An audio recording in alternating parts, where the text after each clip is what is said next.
الحمد لله نحمده ونستعينه ونستغفره ونستهديه ونؤمن به ونتوكل عليه ونعوذ بالله من شرور أنفسنا ومن سيئات أعمالنا من يهده الله فلا مضل له ومن يضلله فلا هادي له وأشهد أن لا إله إلا الله وحده لا شريك له وأشهد أن محمدا عبده ورسوله الذي أرسله بالحق بشيرا ونذيرا وداعيا إلى الله بإذنه وسراجا منيرا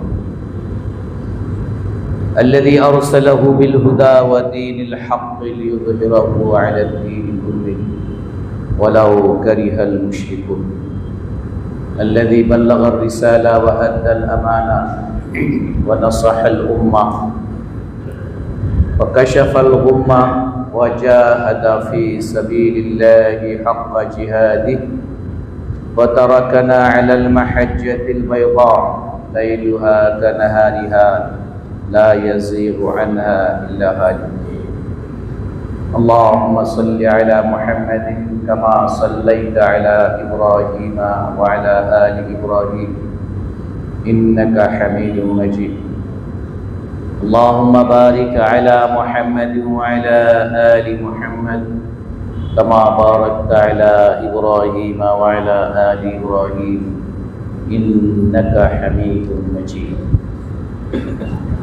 أما بعد فأعوذ بالله من الشيطان الرجيم يا أيها الذين آمنوا اتقوا الله حق تقاته ولا تموتن إلا وأنتم مسلمون يا أيها الناس اتقوا ربكم الذي خلقكم من نفس واحدة وخلق منها زوجها وبث منهما رجالا كثيرا ونساء واتقوا الله الذي تساءلون به والأرحام إن الله كان عليكم رقيبا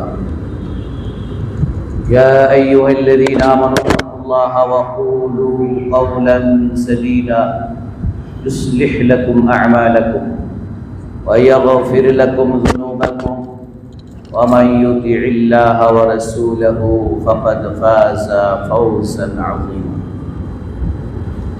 معزز الحاضرين সম্মানিত মুসল্লি ভাই এবং বোনেরা আল্লাহ রাব্বুল আলামিনের শানে অসংখ্য হামদ এবং সানা এবং যাবতীয় স্তুতি ও তাসবিহ তাহলিল যিনি এগুলোর একমাত্র উপযুক্ত, যিনি দয়া করে আমাদেরকে সালাতুল জুমা আদায়ের জন্য এই মসজিদে একত্রিত হওয়ার তৌফিক দান করেছেন। আলহামদুলিল্লাহ। আমরা আল্লাহর কাছে বিনীতভাবে দোয়া করি আল্লাহ যেন আমাদেরকে এখান থেকে পৃথক হওয়ার আগে আমাদের সকল প্রকার ভালো এবং নেক আমলগুলো কবুল ও মঞ্জুর করেন এবং আমাদের অতীতের জানা অজানা সকল ত্রুটি গুনাহ পাপগুলো যেন আল্লাহ মাফ করে দেন। বাকি জীবন আল্লাহ এবং তার রাসূলের পরিপূর্ণ আনুগত্য অনুসরণ করার তৌফিক দান করেন। মৃত্যুর সময় কালিমাতুশ শাহাদা ও কালিমাতুত তাওহীদের উপর আল্লাহ যেন মৃত্যু নসিব করেন। সম্মানিত মুসল্লি ভাই বোনেরা, আমাদের আজকে খুতবার বিষয়বস্তুটি হচ্ছে দুনিয়ার প্রতি মোহ ও লোভ, এগুলো থেকে সতর্ক এবং সাবধানতা, যেটা ইসলাম আল্লাহ রাসূল সাল্লাল্লাহু আলাইহি ওয়াসাল্লাম বলেছেন। আল্লাহ সুবহানাহু ওয়া তাআলা, এই জন্য আমি যে আয়াত থেকে আলোচনাটা শুরু করব, এই আয়াতটি সূরা আল হাদীদের 20 নম্বর আয়াত। সূরা আল হাদীদের 20 নম্বর আয়াত। আল্লাহ বলছেন, ই'লামু আন্নামাল হায়াতুদ দুনিয়া লাইবুন ওয়া লাহবুন ওয়া জিনা وتفاخر بينكم وتكاثر في الأموال والأولاد كمثل غيث أعجب الكفار نباته ثم يهيج فتراه مصفرا ثم يكون حطاما وفي الآخرة عذاب شديد ومغفرة من الله ورضوان وما الحياة الدنيا إلا متاع الغرور আল্লাহ রাব্বুল আলামিন এই আয়াতে বলেন, তোমরা জেনে রেখো নিশ্চয় এই দুনিয়ার জীবনটা খেলা, কৌতুক, তামাশা এবং সৌন্দর্য প্রকাশ, পরস্পরের মধ্যে গর্ব অহংকার প্রদর্শন, সন্তান সন্ততি ধন সম্পদ বৃদ্ধির প্রতিযোগিতা ছাড়া আর কিছুই নয়। মানুষের এই জীবনের উদাহরণ হচ্ছে ওই বৃষ্টি, যেই বৃষ্টি তরুণ পৃথিবীর শস্যাদি ফলফলাদি ফসল, এগুলো উদ্ভিদ, এগুলো সতেজ হয়ে ওঠে এবং এগুলো মনোরম দৃশ্যের একটি অবস্থায় তাদের অবস্থা হয়, যেটা দেখে ফলের বাগানের মালিক, শস্যের মালিক এই সুজলা সফলা এই অবস্থা দেখে তারা অত্যন্ত খুশি হয়। এরপরে এই গাছ বৃক্ষ অথবা এই তৃণলতা, শস্য শ্যামল, এগুলো অল্প কিছুক্ষণ পরেই বা কিছুদিন পরেই সেটা আবার শুকিয়ে যায়। তখন তোমরা তাকে অন্য একটি বর্ণে দেখো, সবুজ থেকে সেটা অন্য রূপে, অন্য আকৃতিতে রূপ নেয়। এরপরে শেষমেশে এটা একটি খড় কুটায় পরিণত হয়, যার কোনো মূল্য থাকে। আর আখিরাতে মানুষের দুই অবস্থা হবে, দুই অবস্থার মুখোমুখি হবে। একটি হচ্ছে আযাবুন শাদীদ, কঠিন আযাব, আরেকটি হচ্ছে আল্লাহর পক্ষ থেকে মাগফিরাত এবং আল্লাহর সন্তুষ্টি। এরপরে আল্লাহ সবশেষ আয়াতের শেষটা আবার বলছেন দুনিয়ার জীবন সম্পর্কে, ওয়ামাল হায়াতুদ দুনিয়া ইল্লা মাতাউল গুরুর। বস্তুত এই দুনিয়ার জীবনটা, এই পার্থিব জগৎটা প্রতারণা আর ধোঁকার সামগ্রী ছাড়া আর কিছু নয়। আল্লাহ সুবহানাহু ওয়া তাআলা এই আয়াতটির মধ্যে দুনিয়ার বাস্তব অবস্থাটা আমাদের সামনে তুলে ধরেছেন। এখানে তিনটি বিষয়ের কথা আছে বা চারটি বিষয়ের কথা আছে, তিনটি বিষয়। একটি হচ্ছে এই দুনিয়ার জীবনের বাস্তবতাটা কি, সেটা আল্লাহ প্রথম অংশে তুলে ধরেছেন। সেখানে আমরা পাঁচটি বিষয় লক্ষ্য করি যে আল্লাহ বলেছে যে এই দুনিয়াতে এই জিনিসগুলো নিয়ে মানুষ ব্যস্ত থাকে। তার এক নাম্বারটা হলো তারা খেলাধুলা, তামাশা, কৌতুক, লাইব এবং লাহাব। লাইব মানে খেলাধুলা, কৌতুক করা, তামাশা করা। লাহু বলা হয় ওই খেলাধুলাই অনর্থ, যাদের মধ্যে দুনিয়ারও কোনো লাভ নাই, বৈধ লাভ নেই, আবার পরকালের জন্য কোনো লাভ নেই। এমন কাজ বলা হয় বেহুদা কাজ। এটা বেহুদা কথা বলা, বেহুদা কাজ করা, বলি না আমার এই কথাটা, বেহুদা কাজ, এটাকে লাভ বলা। তিন নম্বরটা হচ্ছে সৌন্দর্য প্রকাশ। সেটা কে নিজের শরীরটাকে সৌন্দর্য, পোশাক সৌন্দর্য, ঘর বাড়ি সুন্দর, তার চাইতে কে বেশি দৃষ্টিনন্দন করে তৈরি করতে পারে। নিজের চেহারা সুরত যা আছে এটাকে আরেকটু কেমনে সুন্দর করে বাড়ানো যায়, বিভিন্ন সোডা মোডা ইত্যাদি, বিভিন্ন ক্রিম ইত্যাদি লাগায়া, তাই না, বিভিন্ন ওটাকে কি যেন বলা হয়, কসমেটিক্স লাগায়া কত সুন্দর করে তুলে ধরা যায়। এটা আল্লাহ বলছে এটা সিনা। আর একটা হচ্ছে পরস্পরের প্রতিযোগিতা, গর্ব অহংকার, কার এই বেশি আছে, আমার কত দামি চাকরি, আমার ঢাকা শহরে এতটা বাড়ি, এতটা এই, এতটা এই, আমার বংশের মধ্যে আমার এই ছেলে এই করে উঠবে, এই করে, আমার এক বন্ধু এই করে, ছেলের জামাইয়ের জামাই এইটা করে, আমার ছেলে মুখখানে এই সে ইত্যাদি। এগুলো আছে না নাই? আল্লাহ বলে তাফাখুরুম বাইনাকুম, তোমাদের নিজেদের মধ্যে ফখর, গর্ব, অহংকার, ক্রেডিট, এগুলো নিয়ে তোমাদের প্রতিযোগিতা। আর তারপরে এটা তো বলছে ওয়াতাকাসুরুন ফিল আমওয়াল, কার ধনে জনে বলে। তিনটা অর্থ কিন্তু, ধন, জন আর কি বল, ক্ষমতা। এটা কার বেশি, কার কত বেশি, এটা নিয়ে প্রতিযোগিতা, এটা নিয়ে কথাবার্তা, এটা নিয়েই সবার এক ধরনের তাদের মধ্যে এই উদ্দীপনা এবং এই যার জন্যই তারা কাজ করে। তাহলে এখানে মোট 5টি বিষয় আছে। তাহলে দুনিয়ার জীবনের বাস্তবতা আল্লাহর দৃষ্টিতে এই 5টি বিষয়কে নিয়ে মানুষরা মত্ত হয়ে আছে। আবার মানুষের এই জীবনটা কেমন? জীবনটা হচ্ছে মানুষের এরকম, যেটা পরের অংশ, দ্বিতীয় বিষয়। যা আল্লাহ বলছেন, যখন আল্লাহর পক্ষ থেকে আসমান থেকে রহমতের বৃষ্টি যখন বর্ষণ হয়, তখন ওখানে কিছুই ছিল না।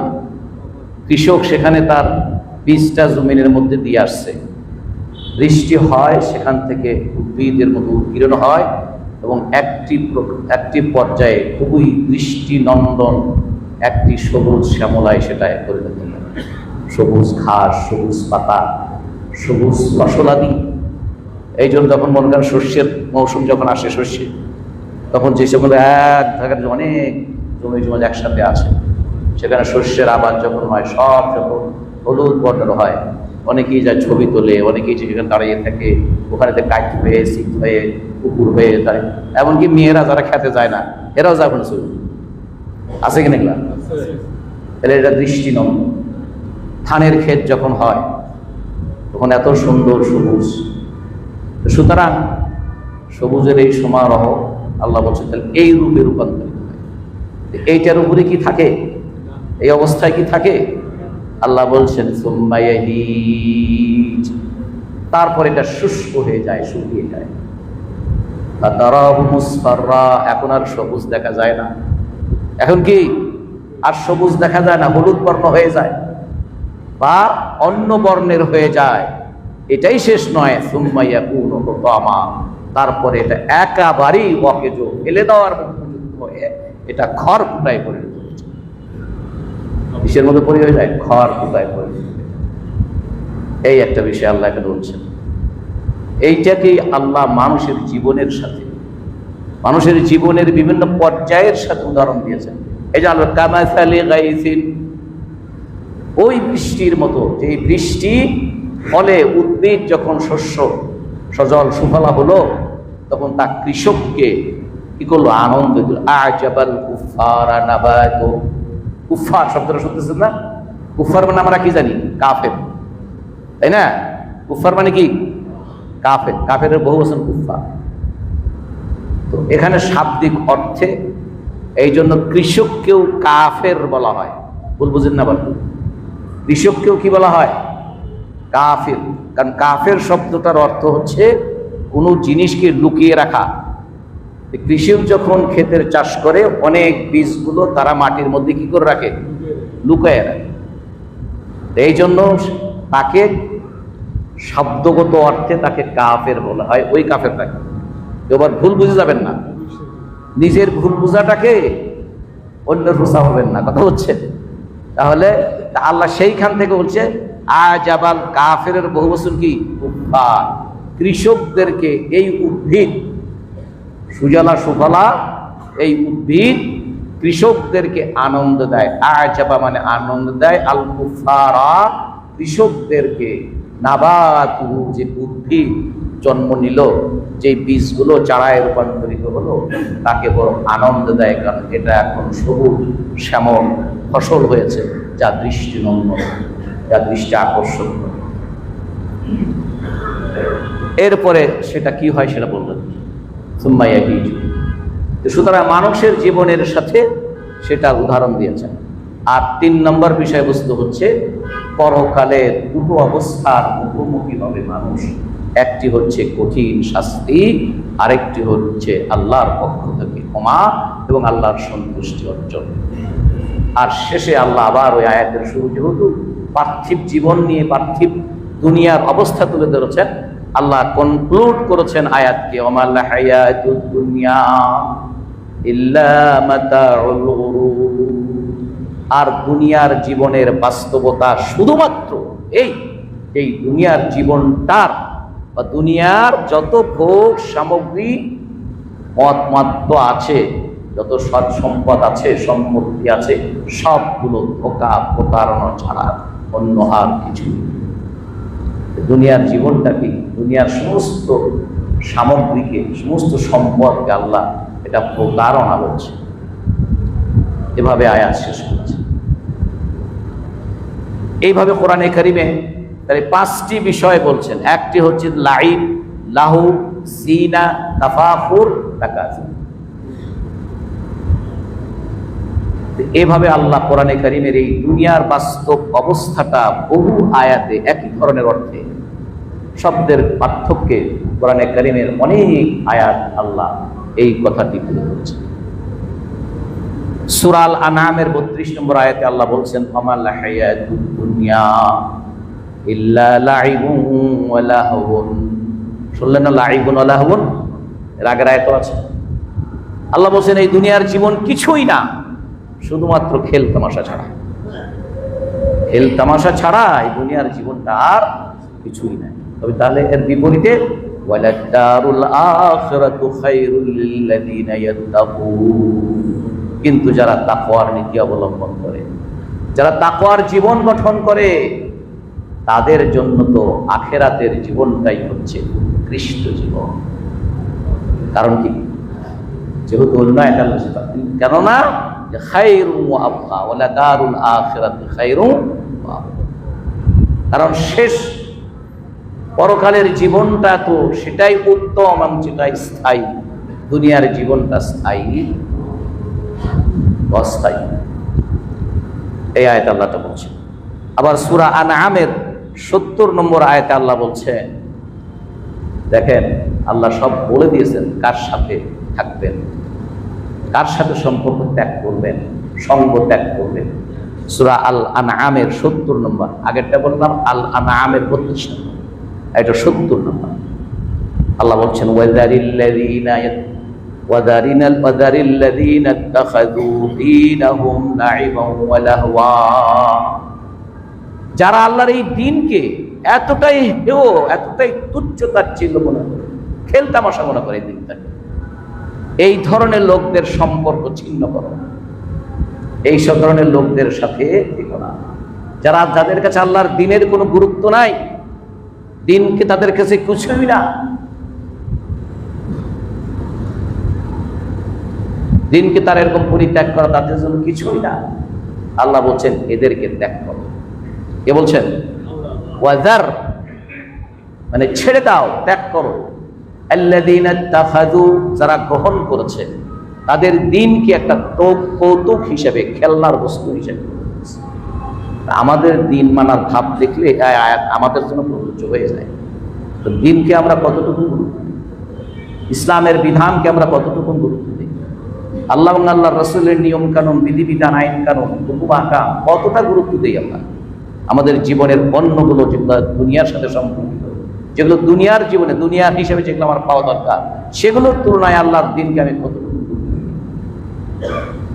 এই জন্য মনে হয় এটা পর্যন্ত এই আয়াতের মধ্যে আমরাও প্রযোজ্য, যে দ্বীনকে আমরা ওইভাবে বানিয়ে নিয়েছি, এটা গুরুত্বহীন। যেমন আল্লাহ বলছেন যে রাসূল কাল কিয়ামতের দিন রাসূল আল্লাহর কাছে নালিশ করবেন। সূরা আল ফুরকানের 30 নম্বর আয়াত সম্ভবত এটা, সেটা হচ্ছে ওয়াকালার রাসূলু রাব্বি ইন্না কওমি ইত্তাখাযু হাযাল কুরআনা মাহজুরা। আমার কওম এই কোরআনকে কোন বস্তু হিসেবে গ্রহণ করছে? পরিত্যক্ত বস্তু, যার কোনো মূল্য নাই। যেমন পরিত্যক্ত বাড়ি, যেই বাড়িতে থাকা টাকার কোনো প্রয়োজন নাই, ওটার কোনো ইয়েও নেই। আমার কওম, রাসূল বলছেন আমার কওম কারা? আমরা না? রাসূলের কওম কারা? আমরা না? কি বলেন আপনারা? শুনতেছেন যারা এই পাশে আছেন, যে রাসূল বলছেন আমার কওম এই কোরআনকে কোনো মূল্যবান সম্পদ হিসেবে গ্রহণ করে নাই, এটা পরিত্যক্ত বস্তু হিসেবে গ্রহণ করছে। তা আল্লাহ যেটা কোট করলেন এটা কি মিথ্যা না সত্য? তাহলে আমরাও আল্লাহর রাসূলের কওম। রাসূল বলবেন আমার কওম ছেড়ে দিয়েছে কোরআনকে একটা পরিত্যক্ত বস্তু হিসেবে, আর আল্লাহ বলছেন ওদেরকে ছেড়ে দাও, ওদেরকে ত্যাগ করো, ওদের সাথে সম্পর্ক ছিন্ন করো যারা আল্লাহর দ্বীন খেলতামাশা করে, যারা আল্লাহর দ্বীন তাদের কাছে কোনো গুরুত্বপূর্ণ কিছু না। এরপরে ওয়াগাররাতহুমুল হায়াতুদ দুনিয়া, তারাই আল্লাহর দ্বীনটাকে কেন এরকম মনে করে?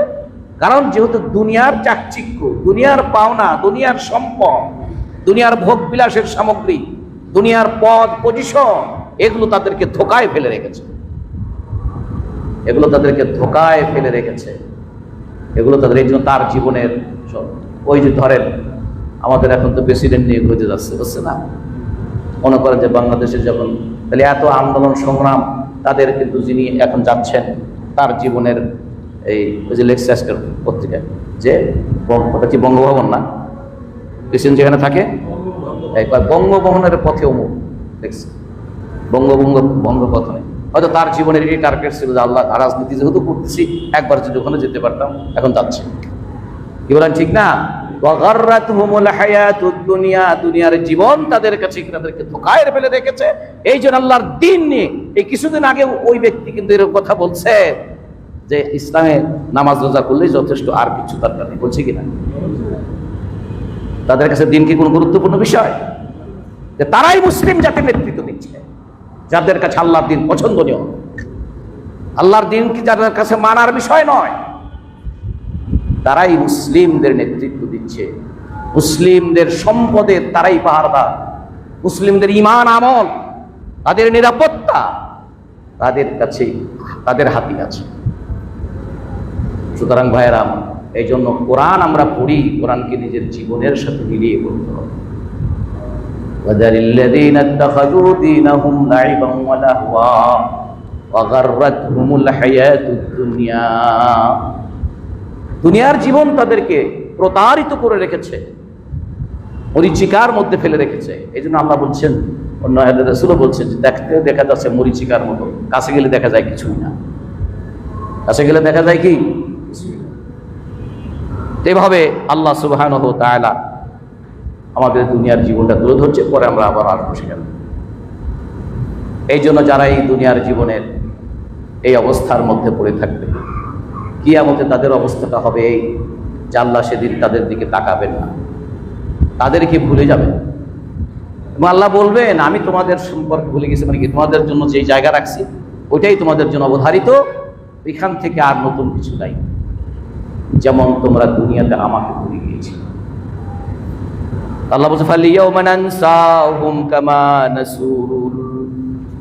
নাসু লিকা ইয়াউমিহিম হাদা, আজকের এই পরকালের পুরো সময় আমি তোমাদেরকে ভুলে থাকবো, যেমনটি এই পরকালে তোমার সঙ্গে যে আমার সাক্ষাৎ হবে এটা ভুলেছিলে, এটা ভুলেছিলে বলতে ওইরকম আমিও তোমাদেরকে ভুলে থাকবো।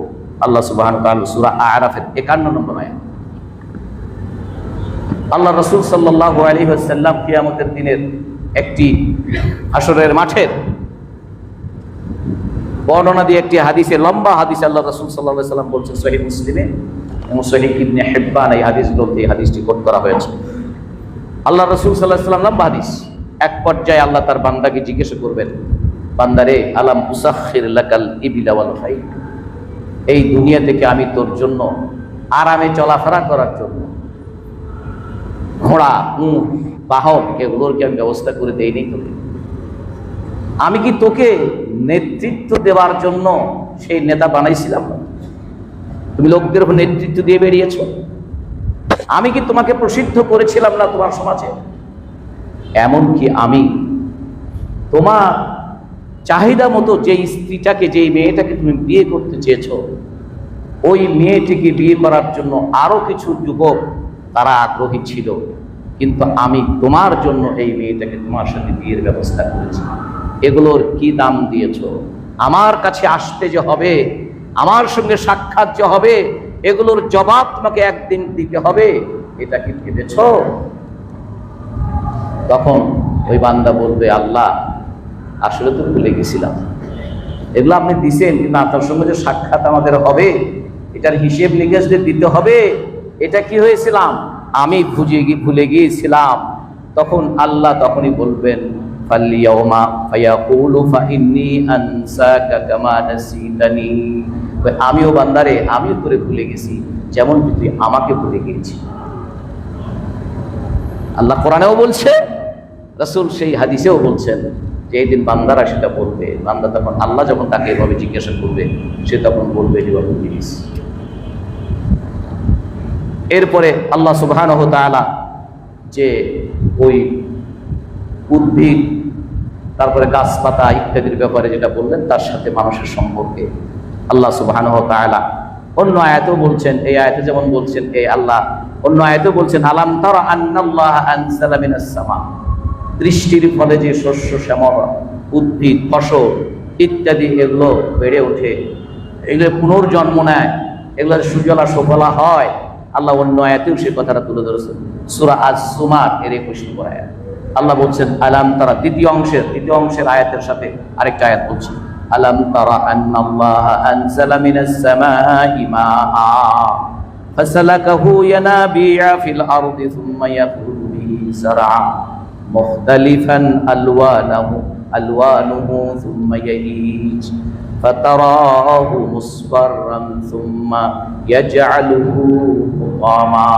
আল্লাহ বলছেন তোমরা কি দেখতেছো না, তোমরা কি দেখো না যে এই আল্লাহ আসমান থেকে বৃষ্টির পানি নাযিল করেছেন, বর্ষণ করে মান ফাসালাকাহু ইয়ানাবিআ ফিল আরদি, জমিনের বিভিন্ন জায়গাতে এই পানি ধারণ করে, নদীতে পুকুরে নিচু জায়গায় পানি ধারণ হয়, পানি শস্যকে সমস্ত ক্ষেতের মধ্যে পানি ভেসে যায়, সেখান থেকে নুখরিজু বিহি যারআন, এই পানি দিয়ে আমি নানা ধরনের ক্ষেত খামার যে ফসল উৎপন্নের জন্য যারা ফসল উৎপন্নকারী থাকে, সেখান থেকে হরেক রকমের নানা রঙের নানা বর্ণের উদ্ভিদ ফসল ফল ফলাদি এগুলো আমি বের করে, এগুলো আমি কি করে ফলাইয়া দিই, এগুলোকে আমি উঠাইয়া দিই। এরপরে সেটা শস্য শ্যামলে সুজলা সুফলায় রূপ নেয়। সুম্মা ইয়াহিজু, ওই আগের মতো সুম্মা ইয়াহিজ, তারপরে এটা শুকিয়ে যায়। ফাতারাহু মুসফাররান, তখন তুমি এটাকে বিবর্ণ অবস্থায় দেখতে পাও। যেটা ছিল সুজলা, যেটা ছিল সবুজ, সেটা এখন হলুদ বর্ণ হয়ে যায়। এরপরে সেটা খড়কুটায় পরিণত হয়ে যায়। সুম্মা ইয়াজআলুহু হুতামা, খড়কুটায় পরিণত হয়। এই কাজটা কেন করি আমি? ইন্না ফি যালিকা লাযিকরা লিল আয়াত লিউলিল আলবাব, ইন্না ফি যালিকা লাযিকরা লিউলিল আলবাব। তো এই কাজটা আমি করে যারা চক্ষুষ্মান, যারা চিন্তাশীল, যারা ফিকির করে, তাদের যাতে করে এখান থেকে শিক্ষা নিয়ে এই গাছটির এরকম ছিল না, এখন সফলা হয়েছে, কয়েকদিন পর দেখা যাবে এই গাছের পাতা মরে গেছে, অন্যরকম হয়ে গেছে, এক সময় এটা এতটাই অকেজ হয়ে গেছে, ওই যে ডালটা দেখা যাচ্ছে, কয়েকদিন পর এটা কেটে ফেলে দেওয়া এবং ডাস্টবিনে ফেলে দেওয়া। এখান থেকে মানুষ তুমি শিক্ষা নিবা যে আমিও ছিলাম না, এরপরে আমি জন্মেছি, আস্তে আস্তে বড় হয়েছি, বিভিন্ন পর্যায়ে চলে গেছে আমার জীবনের, এরপরে আমি এক সময় থাকবো, এরপর আমি এক সময় এইখানে থাকবো না, ওইখানে যেখানে থাকবো না, এখান থেকে যেখানে যাব সেটাই হবে আমার আসল জায়গা। সেখানের জন্য আমাকে কি করতে হবে? এই দুনিয়ার এই সময়টাই হচ্ছে আমার সেই সুযোগ যে ওইখানের ভালো ব্যবস্থার জন্য আমাকে এটা করতে হবে। আল্লাহ সুবহানাহু ওয়া তাআলা আয়াতটা সূরা আজ-জুমার 21 নম্বর আয়াতে আল্লাহ বলছেন। তাহলে উদ্ভিদ ফসলাদি এগুলোর সাথে মানুষের জীবনের সম্পর্ক আছে, এই ধারাবাহিকতায় পর্যায়গুলো মানুষের আছে। আল্লাহ সুবহানাহু ওয়া তাআলা সেটা বলছেন সূরা আর-রুমের 54 নম্বর আয়াতে, আল্লাহুল্লাযী খালাকাকুম মিন দাফিন সুম্মা জাআলা মিন বা'দি দাফিন কুওয়া সুম্মা জাআলা মিন বা'দি কুওয়াতিন দাফান ওয়া শাইবা ইয়াখলুকু মা ইয়াশা ওয়া হুয়াল আলীমুল কাদির। আল্লাহ বলছেন আল্লাহ সেই সত্তা যিনি তোমাদেরকে সৃষ্টি করেছেন একটা দুর্বল জায়গা থেকে, একটা দুর্বল জিনিস থেকে, দুর্বল বস্তু থেকে। সুম্মা জাআলা মিন বা'দি দাফিন কুওয়া, তোমাদেরকে আবার এই দুর্বল অবস্থান থেকে, দুর্বল পর্যায় থেকে তোমাদেরকে শক্তিশালী করেছেন। এরপর সুম্মা জাআলা মিন বা'দি কুওয়াতিন দাফা, আবার তোমাদের শক্তিশালী অবস্থা থেকে আবার তোমাদেরকে দুর্বল করেছেন। এরপরে অসাইবা তোমাদেরকে যুবক করেছেন, বৃদ্ধ করেছেন। এভাবেই আল্লাহ যেভাবে চান, যার ইচ্ছে মতো তিনি সৃষ্টি করেন। তিনি হচ্ছেন মহাজ্ঞানী, তিনি হচ্ছেন মহাপরিকল্পনা, ওহুয়াল আলিমুল কাদির। তিনি হচ্ছেন মহাজ্ঞানী আর তিনি হচ্ছেন মহাপরিকল্পনাকারী। তার পরিকল্পনা অনুযায়ী সবকিছু হয়। সূরা আন-নাহলের 70 নম্বর আয়াত, সূরা আন-নাহলের 70 নম্বর আয়াতে আল্লাহ বলছেন, আল্লাহু খালাকাকুম সুম্মা ইয়াতাওয়াফাকুম। আল্লাহ তোমাদেরকে সৃষ্টি করেছেন, তারপর তোমাদেরকে মৃত্যু দেন। এরপর আল্লাহ বলছেন, ওয়ামিনকুম মান ইউরাদ্দু ইলা আরযালিল উমুরি লিকাইলা ইয়ালামা বা'দা ইলমিন শাইআ। আল্লাহ সৃষ্টি করে মৃত্যু দেন সাথে সাথে না। এই আল্লাহ বলছেন পারে কি, এই যারা জীবিত রাখেন, আল্লাহ রাখেন, এদের শেষ পর্যন্ত শেষ বয়স একেবারে ওই যেটাকে কি বলি আমরা, অতিশয় বৃদ্ধ অবস্থা পর্যন্ত কাউকে কাউকে আমি নিই। কাউকে আমরা কি বৃদ্ধ বয়স পর্যন্ত আমরা নিই। সুতরাং যেটাকে বলা হয় প্রৌঢ় বয়স, আরেকটা পরিভাষা আছে, যারা বয়স কম তাদের কি বলে, আল্লাহ সেটা বলছেন, অমিনহুম মান ইউরাদ্দু ইলা আরযালিল উমুর। যেই বয়স পর্যন্ত গেলে চোখে দেখে না, ভালো করে দাঁড়াতে পারে না, হাতের বদনাটা নিলে হাত কাঁপে, সেই বয়স পর্যন্ত তাকে আমি নিই। এই জন্য আল্লাহ রাসূল সাল্লাল্লাহু আলাইহি সাল্লাম দোয়া শিখিয়ে দিয়েছেন, ওই বয়স পর্যন্ত আল্লাহ তুমি আমাকে নিও না, যেটাকে আরযালিল উমুর বলা হয়। যেই বয়সে গেলে অন্যের সাহায্য ছাড়া আমি চলতে পারি না, অন্যের জন্য বোঝা হয়ে উঠি, অন্যের জন্য আমি কষ্টকর হই। আমাকে নিয়ে গোটা বাড়ির আমার ছেলে মেয়ে যাদেরকে ভালোভাবে চুরি করে, ডাকাতি করে, মাস্তানি করে, পঘাটাপোনা করে, এভাবে করে যাদেরকে ভালো পোশাক, ভালো কাপড়, ভালো খাবার, ভালো বাড়িতে এবং ভালো গাড়িতে চড়ানোর জন্য যেগুলো করে আমি এখন বৃদ্ধ হয়ে গেছি, এখন তাদের কাছে আমি হয়ে গেছি বিরক্তিকর। কথা ঠিক না? এই জন্য আল্লাহ রাসূল বলছেন যে আল্লাহর কাছে পানা চাইবা, আল্লাহর কাছে আশ্রয় চাইবা। আল্লাহুম্মা ইন্নী আউযু বিকা মিন আরযালিল উমুর। হে আল্লাহ, আপনার কাছে আশ্রয় চাই এইরকম অশীতপর অথবা কি বলা হয়, মানে একেবারে কঠিন বৃদ্ধ এই অবস্থা থেকে আপনি আমাকে হেফাজত করুন। কারণ তার আগেই যেন আমি তোমার কাছে যেতে পারি, তার আগেই যেন আমি তোমার কাছে যেতে পারি। আল্লাহ বলছেন, আল্লাহ মানুষদেরকে সৃষ্টি করেন, মৃত্যু দেন, তবে এই সৃষ্টি আর মৃত্যুর মাঝখানে আল্লাহ কাউকে কাউকে এইরকম তার শেষ বয়স পর্যন্ত, তাকে বৃদ্ধ অবস্থায় পর্যন্ত নিয়ে যায় এবং শোচনীয় বৃদ্ধ অবস্থা পর্যন্ত তাকে নিয়ে যায়। এরপরে আল্লাহ সুবহানাহু ওয়া তাআলা পড়েন, আল্লাহ সুবহানাহু ওয়া তাআলা অন্য আয়াতে সূরা আল হজ এর 5 নম্বর আয়াতে আল্লাহ বলছেন, এখানেও আল্লাহ মানুষের দৃষ্টি আকর্ষণ করেছেন যে তোমাদের যদি আমার পুনরুত্থান, কিয়ামতে আবার তোমাদেরকে আমি পুনরুত্থান করব, পুনর্জীবিত করব, এই ব্যাপারে যদি সন্দেহ হয়, তাহলে তোমার নিজের জন্ম বৃত্তান্ত নিয়ে একটু জেনে রাখো। আল্লাহ বলছেন যে আমার কিয়ামতে তোমাদেরকে যে আমি আবার পুনর্জীবিত করব, আবার পুনরুত্থান করব, এ ব্যাপারে যদি তোমাদের কারো সন্দেহ হয়, তাহলে তোমার নিজের জীবনের পর্যায়গুলো একবার ভেবে দেখো। সেই পর্যায়গুলো আল্লাহ বলছেন সূরা আল হজ 5 নম্বর আয়াত, ইয়া আইয়ুহান নাস ইন কুনতুম ফি রাইবিম মিনাল বা'স فإنا خلقناكم من تراب ثم من نطفة ثم من علقة ثم من مضغة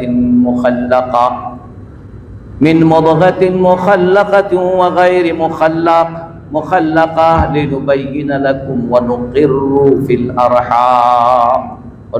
في الأرحام ما شاء إلى أجل مسمى ثم نخرجكم طفلا ثم لتبلغوا أشدكم ومنكم من يتوفى ومنكم من يرد إلى أرذل العمر। আল্লাহ বলছেন, হে মানুষেরা, পুনরুত্থানের ব্যাপারে যদি তোমার কারো সন্দেহ হয়, তাহলে একবার চিন্তা করে দেখো, আমি কিন্তু তোমাদেরকে সৃষ্টি করেছি মাটি থেকে। আসলে কিসে থেকে করছি? মাটি থেকে। কিন্তু সেই মাটি থেকে সৃষ্টি করার প্রক্রিয়াটা কি আল্লাহ বলছেন, সেই প্রক্রিয়াটা এরপর মাটি থেকে সৃষ্টি করি, এরপরে ওই মাটি থেকে মাটির ওই দলা নয়, আমার পরিকল্পনা তোমাকে মাটি থেকে সৃষ্টি করেছি। এটার প্রক্রিয়াটা হচ্ছে এই যে সুম্মা মিন নুতফা, এক বিন্দু, এক ফোঁটা পানি, নুতফা বলা হয় শুক্রকীট। তোমাকে শুক্রকীট থেকে আমি সৃষ্টি করেছি। এই শুক্রকীট থেকে কোথায় যায়? সুম্মা মিন আলাকা। এই শুক্রকীট থেকে সেটা এক ধরনের একটি অবস্থায় রূপ নেয়। আলাকা বলা হয় এটাকে, আইন লাম অফ করবা, আলাকা বলা হয়, গোলতা আলাকা। আলাকা শব্দের অর্থ হচ্ছে লটকায় থাকা, লটকানো, লটকানো। এই জন্য স্যান্ডেল গেঞ্জি আছে না ভাই, স্যান্ডেল গেঞ্জি অনেকের গায়ে আছে, আমিও দিই গায়ে। এই স্যান্ডেল গেঞ্জিটাকে আরবিতে আল্লাকা বলে, ওটা ঝুলে থাকে দুই হাতের সাথে, এই জন্য এটাকে আরবিতে কি কয়? আল্লাকা। আলাক বলা হয় জমাট বাঁধা কিছু, যেটা লাসা লাসা হয়, আটা আটা হয়। ডাক্তাররা যারা আছেন, ডাক্তাররা ভালো জানেন যে এই যে শুক্রকীটটা যখন মায়ের জরায়ুতে যায়, একটা পর্যায়ে কিছুদিন পরে, দিন তারিখ তারা এখন গণনা করে বের করছে যে এতদিন পরে সেটা একটা এক ধরনের জমাট বাঁধা, রক্ত বলা হয় না এটাকে, রক্ত বলা হয় না, যদিও আমরা বাংলাতে অনুবাদ করে জমাট বাঁধা রক্ত বলি, কিন্তু অ্যাকচুয়াল মেডিকেলের ভাষায় নাকি জমাট বাঁধা রক্ত না আসলে। কিন্তু এই জন্য আল্লাহ কিন্তু রক্ত শব্দ ব্যবহার করে নাই, আলাকা ব্যবহার করছে। যে মায়ের এবং তাদের ভ্রূণগুলো যখন একত্রিত হয়ে সেটা এমন একটি পর্যায়ে যায় যে লাসা লাসা হয়, কিছু কিছু আটা না, আপনি যদি এখানে নেন দেখেন দেখবেন তার হয়ে আছে, এখানে কি আছে, একটা সুতার মতোই হয়ে ঝুলতেছে, এইরকম এইরকম পর্যায়কে আলাকা বলা হয়। আল্লাহ বলছে তাহলে তোমার শুক্রকীটের এই অবস্থা থেকে স্বামী স্ত্রীর, পুরুষ মহিলার সংমিশ্রণের ফলে সেটা কিছুদিন পরে এই পর্যায়ে রূপান্তরিত হয়। সুম্মা মিন মুদগা, এরপরে রক্ত মাংস না, এরপরে সেটা এক গোশতের টুকরায় রূপান্তরিত হয়, এরপরে গোশতের টুকরা পর্যন্ত বর্ণনা হয়। লিনুবাইয়িনা লাকুম, আল্লাহ বলছেন যে এইটা তোমাদেরকে বোঝানোর জন্য, বর্ণনা করে দেওয়ার জন্য। এরপর আমি কি করি, এইটা, এই ভ্রূণ, এই আলাকা, এই রক্তপিণ্ড, মাংসপিণ্ড, এটাকে আমি মায়ের জরায়ুতে একটা সংরক্ষিত জায়গায় এটা আমি সংরক্ষিত রাখি।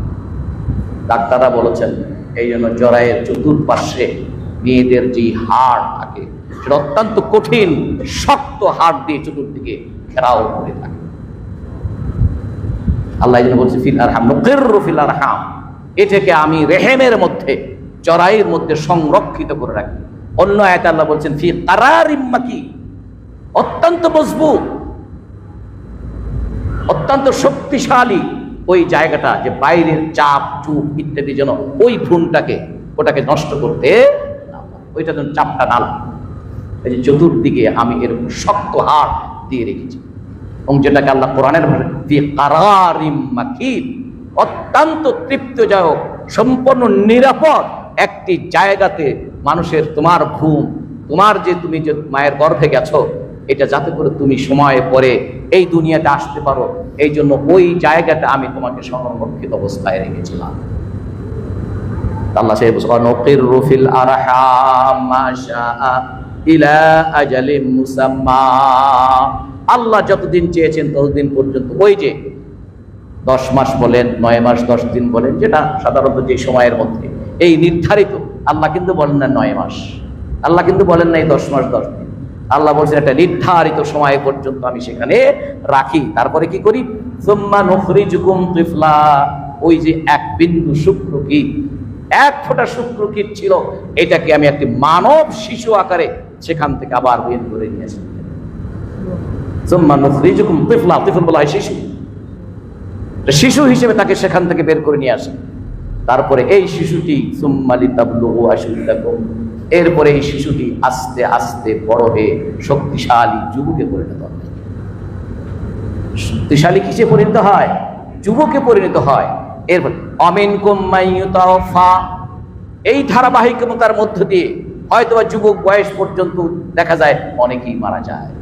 আমিনকুম মাইয়ুরাদ্দু ইলা আরদালিল উমর, আবার কারো কারো এই সবগুলোকে অতিক্রম করে তার বয়সের নুজে ভার হয়ে যায়, এই পর্যায় পর্যন্ত কেউ মুছে যায়। এটা সবই আল্লাহর পরিকল্পনা, সবই কি আল্লাহর পরিকল্পনার অধীনে। সুতরাং এভাবে কিন্তু আল্লাহ সুবহানাহু ওয়া তাআলা আজকে কোরআনের বর্ণনায় এই মানব শিশুর জন্মের যেই ধারাবাহিকতা বলছেন আল্লাহ, দুনিয়ার কোনো ডাক্তার আজ পর্যন্ত, স্বাস্থ্য বিজ্ঞানীরা আজ পর্যন্ত এটাকে ভুল করতে পারে না। রাসূলুল্লাহ সাল্লাল্লাহু আলাইহি ওয়াসাল্লাম, কোরআন যদি রাসূলের মাথার থেকে আসতো, রাসূল সাল্লাল্লাহু আলাইহি ওয়াসাল্লাম কি উনি তো মানুষই ছিলেন? উনি কি সায়েন্স জানা ছিল? উনি কি ডাক্তার ছিলেন? উনি কি স্বাস্থ্য বিজ্ঞানী ছিলেন? তাহলে মানুষের মৃত্যুর এই খবর উনি কোথা থেকে পেলেন? উনি কোথা থেকে পেলেন? সুতরাং আল্লাহ সুবহানাহু ওয়া তাআলা এগুলো বলেছেন, এগুলো দিয়েছেন। তাহলে ওই যে একটু সুফলা সুজলা উদ্ভিদ কিছুই ছিল না, বৃষ্টি হলো, তারপরে চারা নিল, তারপরে সেটা বড় হয়ে গেল, সুজলা সফলা হলো, কিছুদিন পরে শুকিয়ে গেল, তারপরে এটা শেষ হয়ে গেল, খানকুটায় পরিণত হয়ে গেল। মানুষ, তুমি এরকম ছিলে, তোমাকে এই পর্যায়ে নিয়ে আসতে আসতে এক সময় তুমিও শেষ হয়ে যাবে, এক সময় তুমি কি হয়ে যাবে? শেষ হয়ে যাবে। তো সুতরাং ওই শেষ হয়ে যেখানে যাবে সেই দিনের জন্য চিন্তা করো, শেষ হয়ে যেখানে যাবে সেই দিনের জন্য চিন্তা করো। যেই দিন নিয়ে বড়াই করছো, এই দিন তোমার জন্য থাকবে না, এখান থেকে তোমাকে বিদায় দিতেই হবে, দিতেই হবে। আল্লাহ সুবহানাহু ওয়া তাআলা সূরা ইয়াসিনের মধ্যে বলছেন 68 নম্বর আয়াতে, ওমান নুআম্মিরুহু নাকিসু ফিল খালকি, বান্দারে বয়স আল্লাহ আমারে বয়স বাড়ায়া দেন, মানে আর যদি দীর্ঘজীবী হন। মানুষ বলে আপনি দীর্ঘজীবী হন, এই দীর্ঘজীবী হওয়াটা সাথে সাথে এই দোয়াটা করতে পারবে। দীর্ঘজীবী হলো কিন্তু বদমাইশ হইল, লাভ আছে? দীর্ঘজীবী হলো, অনেক বুড়া মানুষ আছেন দেখবেন আল্লাহর দিনের দুশ্মন, অনেক বুড়া মানুষ আছে আল্লাহর দিনের দুশ্মনের কথা, শুধু তার বয়স তো বাড়ছে, এটা আল্লাহর দিনের দুশ্মনের মতো থাকতে হবে। তাহলে ওই দীর্ঘজীবী হয়ে লাভ আছে? দীর্ঘজীবী হোক যিনি এই দোয়া করবেন, তিনি দয়া করে সাথে এটাও বলবেন, আল্লাহ এবং আল্লাহর রাসূলের আনুগত্যের উপরে আপনার বয়স বেড়ে যায়। আপনি দীর্ঘজীবন হন কিসের উপরে? আল্লাহ এবং আল্লাহর রাসূলের আনুগত্যের উপরে। দীর্ঘজীবী হলেন, পাপটাই শুধু বাড়বে। আল্লাহ এবং আল্লাহর রাসূলের সাথে শত্রুতাই করে গেলেন, দুশমনি করে গেলেন, আল্লাহর দ্বীনের সাথে দুশমনি করে গেলেন। আল্লাহর দ্বীন ওয়ালাদের কাছে আপনি পছন্দ না, আপনার পছন্দ দ্বীনের বাইরে যারা চলে তারা। দ্বীনওয়ালা আপনাদের কাছে পছন্দ না, আপনার কাছে পছন্দ না। এই জীবন আপনার জন্য অভিশাপ, এই জীবন আপনার জন্য আশীর্বাদ নয়। এই জন্য আরব দেশে দেখেছি, ওরা যখন কাউকে বলে জাতালাল্লাহু হায়াতাক, আল্লাহ আপনাকে দীর্ঘজীবী করুন বলে, আলা তাআতিল্লাহি ওয়া রাসূলিহি, আতালাল্লাহু হায়াতাকা আলা তাআতিল্লাহি ওয়া রাসূলিহি, আল্লাহ এবং তার রাসূলের আনুগত্যের উপরে আল্লাহ আপনার বয়সকে বাড়ায় দিবেন। দোয়া হলো এটা। আমরা অনেক সময় বলি আল্লাহ আপনাকে দীর্ঘজীবী করুন, বলি না? আমরা এটা অনেক বলি, সহজেই বলি আল্লাহ আপনাকে দীর্ঘজীবী করুন। তো সেই দীর্ঘজীবী দোয়া করবেন, আর যিনি দোয়া পাবেন, দুই জিনিস সচেতন থাকবেন। বলবেন যে ভাই একটু আল্লাহ এবং তার রাসূলের আনুগত্যের প্রয়োজন, আমার বয়সটা বাড়ে। আনুগত্যহীন জীবন আমার জন্য সেটা আরো বড় ক্ষতির কারণ হবে। এই জন্য সূরা ইয়াসিন আল্লাহ বলেন, ওমান নুআম্মিরুহু নুনাক্কিসহু ফিল খালকি, আমি যার বয়স বাড়িয়ে দিই তার এই স্বাস্থ্যে আরো দুর্বল করে দিই। যার বয়স যখন বাড়ে, যার বয়স যত বেশি বাড়বে, সে তত বেশি শারীরিকভাবে সে কি থাকবে? দুর্বল। এই জন্য সেটা আলোচনা, ওমান নুআম্মিরুহু নুনাক্কিসহু ফিল খালকি, তার গঠনে, তার অবয়বে, তার শরীরে, তার স্বাস্থ্য তখন তত বেশি দুর্বল করে দিয়ে। এভাবে আল্লাহ সুবহানাহু ওয়া তাআলা বলেছেন। তৃতীয় অংশ, আয়াতের তৃতীয় অংশ, যে অফিল আখিরাতি আযাবুন শাদীদুন ওয়া মাগফিরাতুম মিনাল্লাহি ওয়া রিদওয়ান। আয়াতের যে আয়াতটা আমরা পড়ছি তার তৃতীয় অংশ আল্লাহ কি বলছেন, যে পরকালে মানুষের জন্য দুটি অবস্থা, মানুষ দুটি অবস্থার মুখোমুখি হবে। একটি হচ্ছে কঠিন শাস্তি, আরেকটি হচ্ছে আল্লাহর পক্ষ থেকে মাগফিরাত এবং আল্লাহর সন্তুষ্টি অর্জন। কারা কঠিন আযাবের মুখোমুখি হবে আর কারা আল্লাহর সন্তুষ্টি এবং আল্লাহর মাগফিরাত নিয়ে সুখে শান্তিতে থাকবে, সেটাও আল্লাহ বলছেন না বলেন নাই? কি বলেন? কোরআনে আল্লাহ বলছেন কি বলেন নাই? আল্লাহ বলছেন মানুষের পরকালে দুটো জীব অবস্থার সম্মুখীন হতে হবে, ইম্মা ফিল জান্নাতি ওয়া ইম্মা ফিস সাঈর। এই দুটো পর্যায়ের একটার মুখোমুখি তোমাকে হতেই হবে, হয় জান্নাত নয় জাহান্নাম। আর এখানে আল্লাহ বলছেন কি, যে ফিল আখিরাতি আযাবুন শাদীদুন, পরকালে কঠিন আযাব, আর ওয়া মাগফিরাতুম মিনাল্লাহ, আর আল্লাহর কাছে ক্ষমা এবং পরে ওয়ান আল্লাহর সন্তুষ্টি। তাহলে দুইটি অবস্থার মুখোমুখি মানুষ হবে। আল্লাহ সুবহানাহু, কারা কোন অবস্থার মুখোমুখি হবে সেটা আল্লাহ সুবহানাহু ওয়া তাআলা পরিষ্কার করে কোরআনে কারীমের বিভিন্ন আয়াতে সেটা আল্লাহ তুলে ধরেছেন। সূরা আল মুলকের 6 নম্বর আয়াতে আল্লাহ বলছেন, ওয়ালিল্লাযীনা কাফারু বিরাব্বিহিম আযাবু জাহান্নাম ওয়া বিইসাল মাসীর ইযা উলকু ফিহা সামি'ু লাহা শাহীকান ওয়া হিয়া তাফুর তাকাদু তামাইয়াজু মিনাল গায়যি কুল্লামা উলকিয়া ফিহা ফাওজুন সাআলাহুম খাযানাতুহা আলাম ইয়াতিকুম নাযীর। যারা তাদের রবের বিধানের সাথে কুফরি করে, যারা আল্লাহর বিধান, আল্লাহর দ্বীনকে যারা মেনে চলে না, অস্বীকার করে, মানে না, মানতে চায় না, তাদের জন্য রয়েছে আযাব জাহান্নাম, জাহান্নামের আগুন, শাস্তি তাদের জন্য। আর এটা কতই অবিসাল মাসির, কতই নিকৃষ্ট পরিণাম তার পরিণামটা কতই, যখন তাদেরকে দলে দলে এখানে ফেলা হবে, সেই জাহান্নামে গিয়ে জাহান্নামে পড়ার সময় জাহান্নামের তর্জন গর্জন, ক্ষুব্ধ আকার আকৃতি, এবং এই তর্জন গর্জন সে শুনতে থাকবে, দেখবে যে জাহান্নাম যেন রাগে ক্ষোভে ফেটে পড়ছে। যখন তাদেরকে ফেলা হবে তখন জান্নাতের রক্ষক ফেরেশতারা বলবে, তোমাদের কি আজকের এই জাহান্নাম সম্পর্কে কেউ ভয় দেখায় নাই, কেউ কি সাবধান করে নাই? যেমন আজকের খুতবায় আমি দুনিয়ার জীবনের প্রতি লোভ আর মোহ, এই ব্যাপারে সাবধানতা অবলম্বন করছি না, আপনাদেরকে নিজেকে সহ আপনাদেরকে করছি না। ফেরেশতারা বলবে, এইরকম সাবধান কিন্তু করে নাই, এরকম সতর্ক কি কেউ করে নাই? তখন কিন্তু সবাই স্বীকার করবে যে হ্যাঁ করছে, বিশ্বাস হতে চায় না, মনে চাইছে। এই বিশ্বাস হতে চায় নাই, এটার বহিঃপ্রকাশ কিন্তু এক একজনের কাছে এক এক রকম।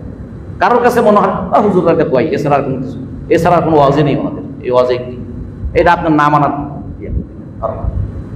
আপনি সরাসরি মানবেন না, মানি না তা বলবেন না, এটা আপনার মনের মধ্যে নানা চক্কর পক্কর দিয়ে, নানা আশেপাশে ঘুরে এই জিনিসটা যাতে করে আপনার কাছে গুরুত্বহীন হয়, সেইভাবে আপনার মনের মধ্যে সেটা সৃষ্টি হয়। তার মধ্যে একটি হচ্ছে হুজুররা একটু বলি, আর তো কোনো কিছু নেই, আর তো কোনো কিছু নেই, এগুলি ঘুরে ঘুরে এগুলি আপনি কি বলেন? কথা ঠিক না বেঠিক? সবার জন্য হয়তো ঠিক না, কিন্তু ঠিক। এছাড়াও আল্লাহ বলছেন, ইন্নাল্লাযীনা ফাতানুল মুমিনিনা ওয়াল মুমিনাতি সুম্মা লাম ইয়াতুবু ফালাহুম আযাবু জাহান্নাম ওয়া লাহুম আযাবুল হারীক। নিঃসন্দেহে যারা মুমিন মুমিনাতদেরকে, ইমানদার পুরুষ নারীদেরকে নানাভাবে নির্যাতন করেছে, নিপীড়ন করেছে আল্লাহর দ্বীনের কারণে, আল্লাহর দ্বীনের পথে থাকার কারণে, আল্লাহর দ্বীনের উপরে চলার কারণে, আল্লাহর দ্বীনের পথে মানুষদেরকে দাওয়াত দেওয়ার কারণে, আল্লাহর দ্বীনের পথে গোটা জাতি যাতে করে আল্লাহর দ্বীন মেনে চলে, এই আহ্বান করার কারণে যাদেরকে নির্যাতন নিপীড়ন করেছে, লাহুম আযাবুন জাহান্নাম ওয়া লাহুম আযাবুল হারীক, তাদের জন্য জাহান্নামের আযাব রয়েছে আর প্রজ্বলিত আগুন তাদের জন্য অপেক্ষা করছে। সূরা আল বুরুজ, সূরা আল বুরুজের 10 নম্বর আয়াত, আম্মা পাড়ায় 30 নম্বর আয়াত, সূরা আল বুরুজ, ইন্নাল্লাযীনা ফাতানুল মুমিনিনা ওয়াল মুমিনাত সুম্মা লাম ইয়াতুবু, এরপরে তারা তওবা করে, খাঁটি তওবা করে আল্লাহর পথে আর ফিরে আসে নাই, তাদের জন্য জাহান্নামের আগুন এবং প্রজ্বলিত আগুন অপেক্ষা করছে। তাহলে পরকালে আযাব নিশ্চিত, আযাবের মুখোমুখি হবে কিছু মানুষ, আর আল্লাহর মাগফিরাত এবং তার সন্তুষ্টির মুখোমুখি হবে কিছু মানুষ।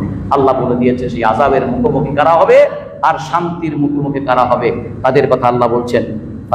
এবং আরেক আয়াত আল্লাহ বলছেন, ফাত্তাকুন নার, সূরা বাকারা 24 নম্বর আয়াত, ফাত্তাকুন নারাল্লাতী উইদ্দাত লিল কাফিরিন, তোমরা জাহান্নামের ওই আগুনকে ভয় করো, যে জাহান্নামটা তৈরি করে হয়েছে যারা আল্লাহর বিধানকে অস্বীকার করে, আল্লাহর বিধান যারা মানে না, মানতে চায় না, এবং মেয়ানার নিজেও চায় না, অন্যকেও মানতে দেয় না, তাদের জন্য তৈরি করে রাখা হচ্ছে।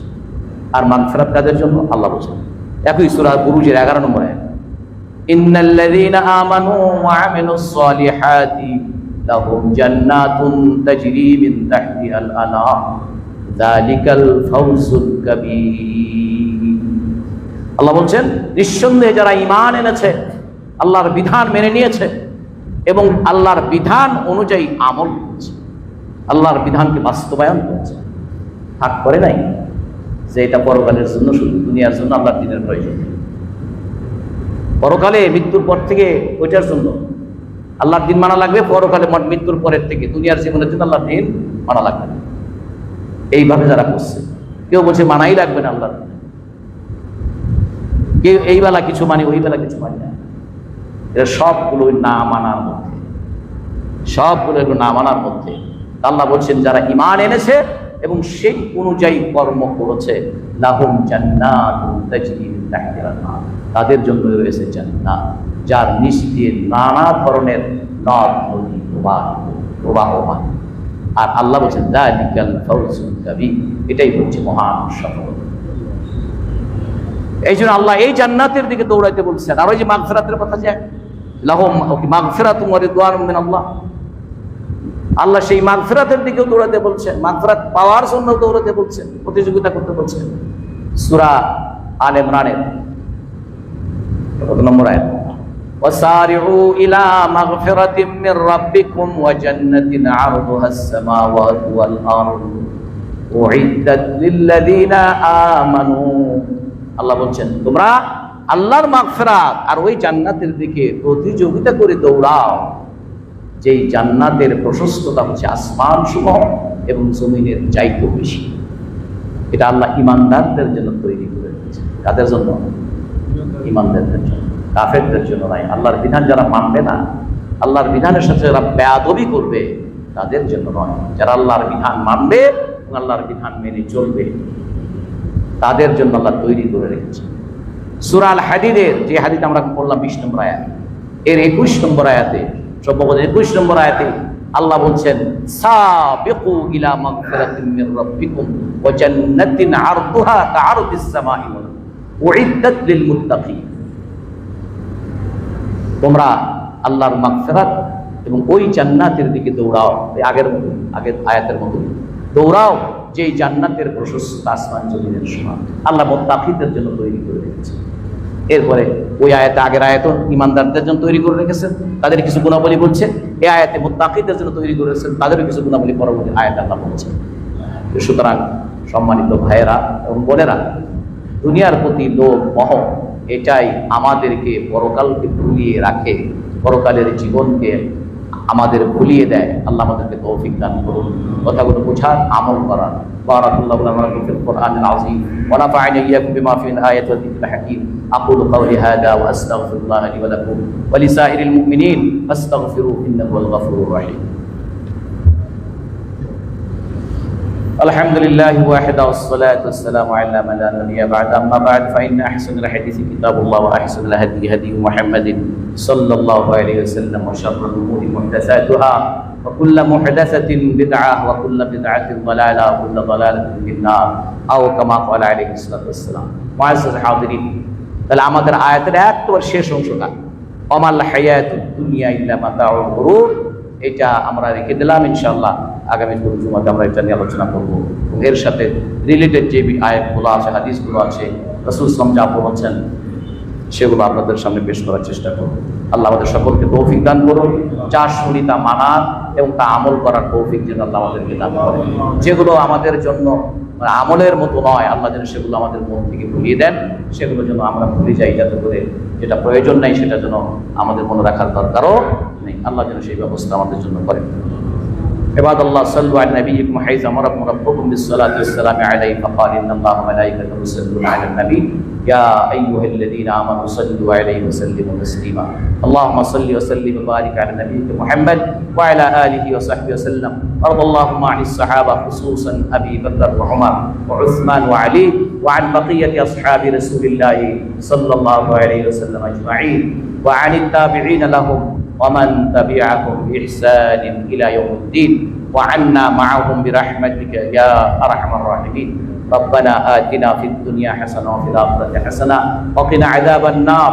ربنا ظلمنا أنفسنا وإن لم تغفر لنا وترحمنا لنكونن من الخاسرين رب ارحمهما كما ربياني صغيرا رب ارحمهما كما ربياني صغيرا ربنا اغفر لي ولوالدي وللمؤمنين يوم يقوم الحساب اللهم أعز الإسلام والمسلمين وأذل الشرك والمشركين اللهم انصر من نصر الدين واخذل من خذل الدين সম্মানিত ভাই বোনেরা, আপনারা মসজিদের উন্নয়নের জন্য আমরা যে খাতগুলো বলেছি, আমাদের সাউন্ড সিস্টেম, এসি, এরপরে আমাদের পুরো দিকে উন্নয়ন করা, আপনাদের এই দানের হাত একটু কম বেশি সবসময় জারি রাখবেন, এটাই আপনাদের কাছে আবেদন। আমি তো বারবার আপনাদের কাছে বলেছি যে এই মসজিদের যা হয়েছে তার সিংহভাগ আপনারা যারা এই মসজিদের মুসল্লি ভাই এবং বোন, আপনাদের সরাসরি দানে অথবা আপনাদের চেষ্টায় এদিক ওদিক থেকে যদি এসে থাকে যে সেগুলোতে হয়েছে। অলমোস্ট আপনারা যারা মুসল্লি আছেন, আমি সেই প্রথম দিন থেকে বলছি, যখন ওখানে টেনশন ছিল তখনই বলছি যে ভাই আপনারা যদি নিজেরা দায়িত্ব নেন, মুসল্লি ভাইয়েরা যারা আছেন, তাহলে আমরা ইনশাল্লাহ এটাকে উন্নয়ন কারেক্ট করা যাবে। আমরা না হয় আমরা টিনের মধ্যেই থাকি, বলছি কিনা আপনাদের এই কথা, যে আমরা টিনের ঘরের মধ্যেই থাকি, যদি ওই বিভিন্ন জায়গায় যদি কালেকশন করতে হয় অন্য নিয়ার মতো রাস্তায় বসে থেকে এখানে থেকে ওকে টেনে ধরে ওকে এই করে সেই করে, এরকম নাম তারা নিজেরাই সে আলহামদুলিল্লাহ দিচ্ছেন, যে আল্লাহ যেন কবুল করেন, দুনিয়া এবং আখিরাতের সকল বিপদ আপদ থেকে যেন আমাদের এই দানের মাধ্যমে আল্লাহ যেন আমাদেরকে হেফাজত করেন, আমাদের পিতামাতাকে আল্লাহ যেন মাফ করে দেন। ইবাদাল্লাহ, ইন্নাল্লাহা ইয়া'মুরু বিল আদলি ওয়াল ইহসানি ওয়া ইতা'i যিল কুরবা ওয়া ইয়ানহা 'আনিল ফাহশা'i ওয়াল মুনকারি ওয়াল বাগই ইয়া'iদুকুম লা'আল্লাকুম তাযাক্কারুন ফাযকুরুল্লাহা ইয়াযকুরকুম ওয়া লাযিকরুল্লাহি আকবার ওয়াল্লাহু ইয়া'লামু মা তাসনা'উন।